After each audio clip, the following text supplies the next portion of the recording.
আসসালামু আলাইকুম এভরিওয়ান, সবাই কেমন আছেন? আশা করি সবাই ভালোই আছেন।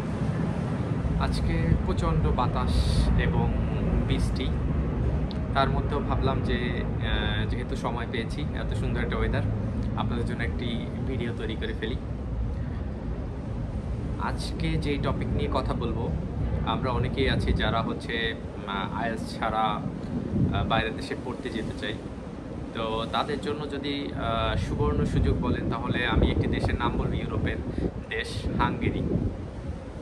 হাঙ্গেরিতে পড়াশোনা করা কিন্তু অনেক সহজলভ্য এবং 95% ভিসা অ্যাপ্রুভাল রেট। সুতরাং যদি বাংলাদেশের কেউ বাইরের দেশে পড়াশোনা নিয়ে এখনই চিন্তার মধ্যে থাকেন, তাহলে আপনার জন্য একটি সুন্দর চয়েস হতে পারে হাঙ্গেরি। আর হাঙ্গেরিতে কষ্ট কম, জীবনযাত্রার মানও উন্নত এবং হচ্ছে সহজলভ্য। যদি কেউ ব্যাচেলর অথবা মাস্টার্সে যেতে চায়, তবে সেক্ষেত্রে আপনার সেকেন্ডারি স্কুল সার্টিফিকেট এবং আপনার ব্যাচেলরের সার্টিফিকেট লাগবে মাস্টার্সের জন্য। আর আপনার সেকেন্ডারি যে সার্টিফিকেশন আছে, সেখানে যদি ইংলিশে আপনি মোটামুটি ভালো রেজাল্ট করে থাকেন, তাহলে সেই ইংলিশের যে গ্রেডটা আছে ইংরেজির, সেই ইংরেজির গ্রেডটাই হচ্ছে আপনার আইএলটিএসের মতো কাজ করবে। সুতরাং আপনার চিন্তার কোনো কারণ নেই আইএলটিএস নিয়ে হাঙ্গেরিতে।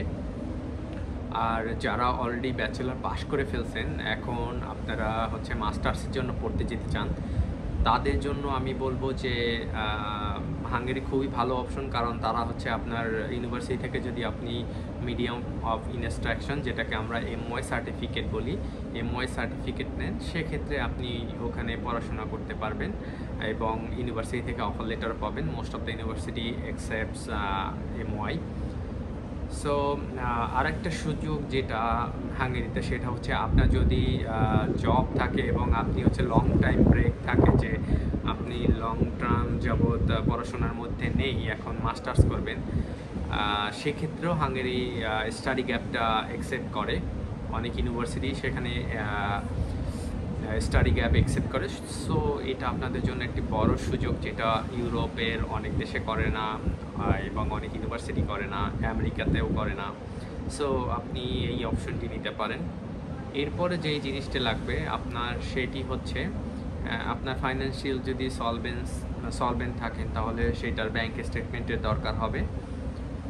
আর আপনার পুলিশ ক্লিয়ারেন্সের দরকার হতে পারে, সেটা ইউনিভার্সিটি হয়তো বা যখন আপনি ইউনিভার্সিটির ভিসা নিয়ে যাবেন সে দেশে, তখন হয়তো বা সেটা লাগতে পারে, তার আগে দরকার নেই।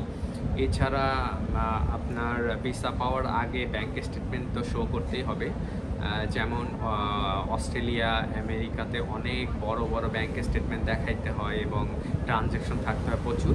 হাঙ্গেরিতে এই ঝামেলাটা খুবই কম। আপনার মোটামুটি ব্যাংকের ট্রানজ্যাকশন এবং হচ্ছে যেই পড়াশোনার যে খরচ এবং আপনার 2 বছরের খরচ যদি থাকে সেখানে, তাহলে এনাফ এবং আপনি ভিসা ইজিলি আপনি ভিসা পেয়ে যাবেন। এবং আপনার আরেকটি সুযোগ হচ্ছে, আপনি যদি হাঙ্গেরিতে পড়াশোনা করেন, সেক্ষেত্রে উন্নত জীবনযাত্রার পাশাপাশি আপনি কিন্তু যেসব উন্নত রাষ্ট্রগুলো আছে, যেমন জার্মানি বলেন, লুক্সেমবার্গ বলেন, Switzerland, Netherlands, Portugal, Spain, Italy, France, এসব সকল দেশে আপনি কিন্তু যে কোনো সময় যেতে পারবেন এবং আপনার জন্য সকল অপরচুনিটিগুলো খোলা আছে।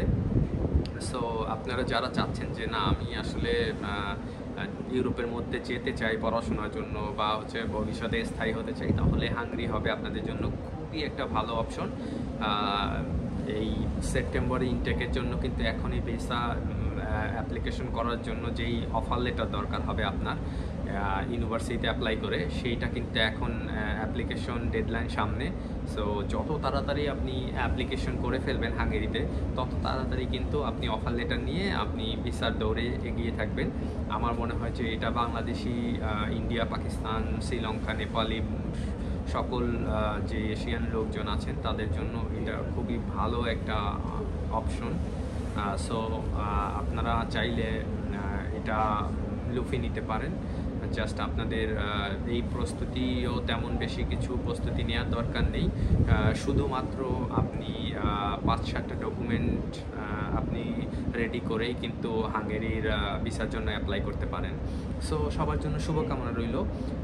আপনারা আমার ভিডিও যদি পছন্দ করে থাকেন তাহলে আমাকে লাইক শেয়ার দিয়ে আমাকে উৎসাহ দিবেন, এবং আপনারা আমাকে কমেন্ট করে জানাবেন যে আমি ফার্দার অন্য কোন বিষয় নিয়ে আলোচনা করতে পারি যেটা আপনাদের উপকারে আসবে।